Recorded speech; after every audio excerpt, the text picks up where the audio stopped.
এখন আমি যদি ইথেন দেখাই, ইথেন, ইথ মানে 2, ইথ মানে যদি 2 হয় তাহলে সি, এন এর জায়গায় 2 বসাও আর এইচ থাকবে।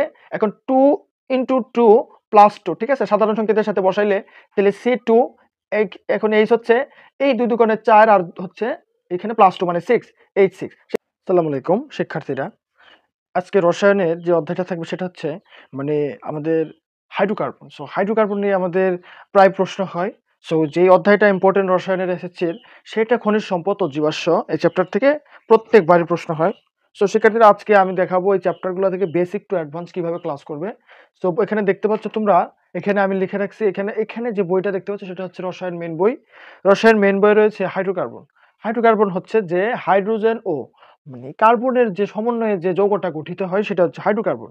হাইড্রোকার্বনের শুধু হাইড্রোজেন থাকবে এবং কি থাকবে, কার্বন থাকবে। তো এটা হচ্ছে হাইড্রোকার্বন। হাইড্রোকার্বন হচ্ছে মানে দুই প্রকার। এই জায়গায় হচ্ছে একটা কি, একটা হচ্ছে আমাদের এলিফ্যাটিক হাইড্রোকার্বন, আরেকটা হচ্ছে অ্যারোমেটিক হাইড্রোকার্বন। এই দুই ধরনের হাইড্রোকার্বনের কাজ কি এবং সেটা কিভাবে কাজ করা হয়, এদের ভিতরে ক্লাসিফিকেশন, সো সবকিছু নিয়ে আজকের ক্লাসটা থাকবে। সো তোমরা যদি এই চ্যাপ্টারে নতুন হয়ে থাকো অবশ্যই ক্লাসটা ধৈর্য ধরে দেখবা, তাহলে তোমাদের A to Z সকল প্রশ্ন এই চ্যাপ্টারে ক্লিয়ার হয়ে যাবে আজকে ইনশাআল্লাহ। সো বরাবরের মতো আমাদের চ্যানেলে যদি নতুন হয়ে থাকে অবশ্যই সাবস্ক্রাইব করে দিবা, যাতে নেক্সট কোনো ভিডিও আসা মাত্র সবার আগে তুমি পেয়ে যাও। সো শিক্ষার্থীরা, এখন এলিফ্যাটিক হাইড্রোকার্বন কি? এলিফ্যাটিক হাইড্রোকার্বন হচ্ছে যেগুলা প্রাণীর মানে থেকে চর্বি থেকে আসে, সেগুলো হচ্ছে এলিফ্যাটিক হাইড্রোকার্বন। ভালো করে খেয়াল করবা, প্রাণীর যে চর্বি থেকে যদি কোনো হাইড্রোকার্বন আসে সেটা হয় আমাদের এলিফ্যাটিক হাইড্রোকার্বন। এলিফ্যাটিক হাইড্রোকার্বন আবার মানে দুই ধরনের, একটা মুক্ত শিকল হাইড্রোকার্বন, আরেকটা হচ্ছে মানে সম্পৃক্ত মুক্ত শিকল হাইড্রোকার্বন। এখন কথা হচ্ছে যে আমাদের এই চ্যাপ্টারে সবচেয়ে বেশি ইম্পর্টেন্ট হচ্ছে এলিফ্যাটিক হাইড্রোকার্বনের মধ্যে একটি মুক্ত শিকল হাইড্রোকার্বন আর একটা হচ্ছে মানে বদ্ধ শিকল হাইড্রোকার্বন। এখন যে মুক্ত শিকল হাইড্রোকার্বনটা রয়েছে সেটা আবার মানে দুই ভাগে ভাগ করা হয়, একটা সম্পৃক্ত মুক্ত শিকল আর একটা হচ্ছে অসম্পৃক্ত মুক্ত শিকল হাইড্রোকার্বন। তো শিক্ষার্থীরা, এই বরাবর সব জিনিস নিয়ে আজকের এই চ্যাপ্টারে আলোচনা থাকবে। সো মেইন কথা হচ্ছে আমাদের এই চ্যাপ্টারে এসএসসি রসায়নের জীবাশ্মের আমাদের মানে বদ্ধ শিকল নিয়ে কোনো ক্লাস নাই বা টপিকস নাই, বা অ্যারোমেটিক হাইড্রোকার্বন নিয়েও আমাদের কোনো ব্যাখ্যা বিশ্লেষণ নেই। আমাদের মেইনলি পড়তে হবে এই জায়গায় শুধু সম্পৃক্ত মানে যে মুক্ত শিকল আর হচ্ছে অসম্পৃক্ত মুক্ত শিকল নিয়ে আমাদের এই চ্যাপ্টার আলোচ্য বিষয়। সো আমি তোমাদেরকে ব্যাখ্যা স্বরূপ দেখিয়ে দেবো শিক্ষার্থীরা, তোমরা যদি একটু খেয়াল করো মানে মনোযোগের সাথে তাহলে বুঝতে পারবে। আচ্ছা, প্রথমে আমি একটা যৌগ লিখতেছি, তোমরা সেটা দেখেই বুঝবে সেটা মানে কেমন যৌগ। ধরো আমি লিখলাম CH4। CH4 এ কি কি রয়েছে, এখানে কার্বন আর হাইড্রোজেন রয়েছে। এখন CH4 এটা লিখতে গেলে আমাদের যেহেতু এইখানে কার্বন আর হাইড্রোজেন ইউজ করেছি, সো এটাকেই বলা যায় আমাদের হাইড্রোকার্বন। তো শিক্ষার্থীরা, হাইড্রোকার্বন আমি আগেই বলে দিয়েছি, হাইড্রোজেন ও কি থাকবে, কার্বন থাকবে, হাইড্রোকার্বন যৌগ। এখন এই জীবাশ্ম চ্যাপ্টারে আমি একদম ক্লিয়ার করার চেষ্টা করব যে মানে মুক্ত শিকল হাইড্রোকার্বন আর হচ্ছে বদ্ধ শিকল হাইড্রোকার্বন। বদ্ধ শিকল নিয়ে আলোচনা নেই। এখন মুক্ত শিকল হাইড্রোকার্বন আবার দুই ধরনের, একটা কি, একটা হচ্ছে আমাদের মানে সম্পৃক্ত হাইড্রোকার্বন, সম্পৃক্ত, আর নাম্বার 2 হচ্ছে অসম্পৃক্ত হাইড্রোকার্বন, অসম্পৃক্ত হাইড্রোকার্বন। এখন সম্পৃক্ত হাইড্রোকার্বনের ভিতরে শুধু রয়েছে আমাদের অ্যালকেন। নামগুলা একটু উচ্চারণে যদি সমস্যা মনে হয় প্রথমত, তোমরা আস্তে আস্তে এগুলো হয়ে যাবে। আর অসম্পৃক্ত হাইড্রোকার্বনের ভিতরে থাকছে আমাদের অ্যালকিন এবং অ্যালকাইন, এই দুটা জিনিস থাকবে, অ্যালকাইন। ওকে, সো সম্পৃক্তর মধ্যে অ্যালকেন আর অসম্পৃক্তর মধ্যে থাকবে অ্যালকিন এবং অ্যালকাইন। এদের সাধারণ সংকেতটা শিখতে হবে শিক্ষার্থীরা।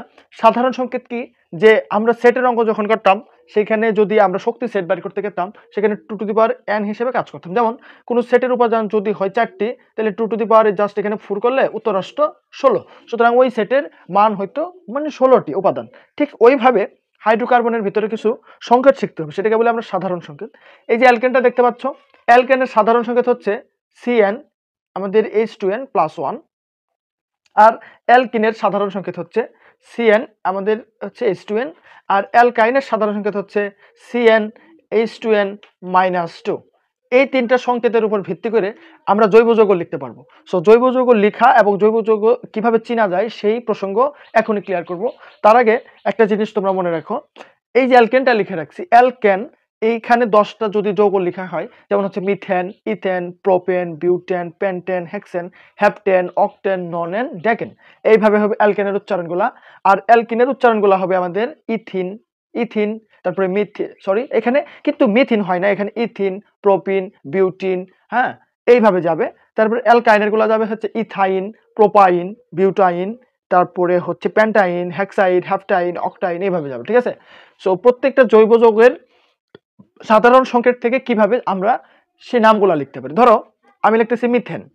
এখন মিথ মানে এক, এই কথাগুলো খুবই সেন্সিটিভ, মনে রাখতে হবে। মিথ মানে এক কার্বন বোঝায়। সো মিথ এন, দেখো তো এই ক্যানের এইখানে আছে এ মানে এন, এখান থেকে মিথেন, এটার সাথে এটা মিল রয়েছে। সো মিথ মানে এক। সো এখন সাধারণ সংকেতে সিএন, এন এর মান যদি 1 হয়, যেহেতু মিথ মানে এক বোঝাইছি, তার মানে C1, এখন এইচ দিবা, এইচের সাথে 2n আছে, 2n মানে n এর মান যদি 1 হয়, তাহলে এই 2 2 হয়, তার মানে H2 +1, ঠিক আছে, +1। তার মানে ওভারঅল জিনিসটা থাকছে আমাদের C1 লিখতে হয় না, শুধু C লিখলেই হয়, ঠিক আছে। এরপরে CH মানে এক বসাইলে এটা 2 2, আর হচ্ছে সরি আমি একটা জিনিস ভুল করে ফেলছি, অ্যালকেনেরটা হবে +2, সরি +2, CnH10 +2, সো +2 হবে, এটা সাদা সংখ্যা 2। তো এখানে CH, এই হাইড্রোজেন আছে দুইটা আর এখানে দুইটা, তাহলে কত হলো 4, তার মানে CH4, তাহলে এটার নাম হলো মিথেন। এখন আমি যদি ইথেন দেখাই, ইথেন, ইথ মানে 2, ইথ মানে যদি 2 হয় তাহলে C, n এর জায়গায় 2 বসাও আর H থাকবে। এখন 2 × 2 +2, ঠিক আছে, সাধারণ সংকেতের সাথে বসাইলে তাহলে C2, এখন H হচ্ছে এই 2 2 4 আর হচ্ছে এখানে +2 মানে 6, H6। শিক্ষার্থীরা এটার নাম হচ্ছে আমাদের ইথেন। এইভাবে আমি প্রত্যেকটা জৈব যৌগ লিখতে পারবো, সেটা অ্যালকেনে, ঠিক আছে। এখন বাকিগুলা যদি দেখে, আরেকটা দেখাচ্ছে, সেটা হচ্ছে প্রোপেন। তোমরা যারা একদম নতুন এই চ্যাপ্টারে, শুধু তাদের জন্য এই ক্লাসগুলো। প্রোপেন, এই এখন মিথেন, ইথেন, প্রোপেন, বিউটেন, এই নামগুলো কোথায় পাবে? এই নামগুলো তোমাদের মেন বইতে পাবে। আচ্ছা, প্রোপ লিখতে গেলে প্রোপেন, প্রোপ মানে 3, তাহলে C3, এইচ এর জায়গায় এইচ বসো, 2 × 3 +2। এখন এই যে C3, এখন এই 3 2 6 মানে H6 আর +2, তার মানে H8। ওকে, আশা করি এতটুকু বুঝতে পারতেছো। সো মিথেন, ইথেন, প্রোপেন কিভাবে সাধারণ সংকেত থেকে লিখতে হয়, সাধারণ সংকেত থেকে অ্যালকেনগুলো লিখে নিলাম। এখন বিউটেন, প্রোপেন, তারপরে হচ্ছে মানে পেন্টেন, হেক্সেন, হ্যাপটেন, এগুলো তোমরা নিজেরা প্র্যাকটিস করবা। এখন যা হচ্ছে অ্যালকেন, অ্যালকেনটা আবার কি? অসম্পৃক্ত হাইড্রোকার্বন, অসম্পৃক্ত হাইড্রোকার্বন। সো অ্যালকেন যদি আমি লিখি, এখন লিখবো অ্যালকিন, আমাদের অ্যালকেন শেষ, এখন অ্যালকিন। কিন হইলে জাস্ট উচ্চারণটা একটু চেঞ্জ হবে, যেমন ইথিন, প্রোপিন, বিউটিন, এখন আসবে ঋষিকার টিন, ঠিক আছে, যেহেতু এখানে রয়েছে কিন, ওইখানে আসবে টিন। আচ্ছা, এখন ইথিন যদি আমি লিখি, ইথিন, তোমরা ভালো করে খেয়াল করবা, ইথ মানে কত? 2।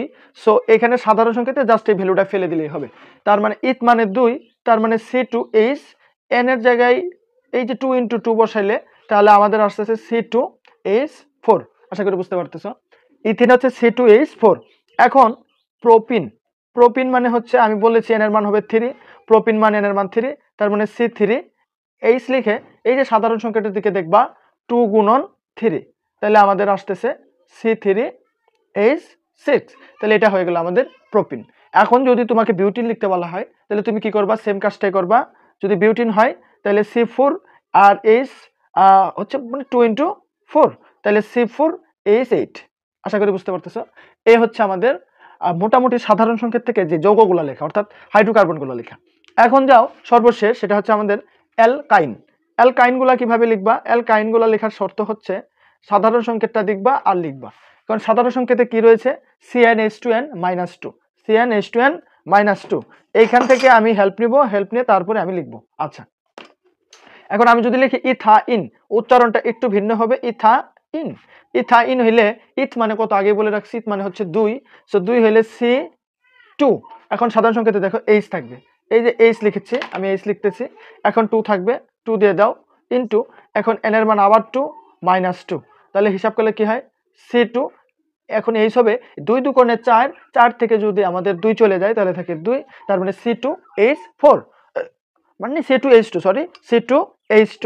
এখন যাও তার পরবর্তী নাম, যদি আমি লিখতাম প্রোপাইন, প্রোপাইন হইলে কি হইতো? জাস্ট প্রোপ মানে হচ্ছে 3, আমি আগে বলছি।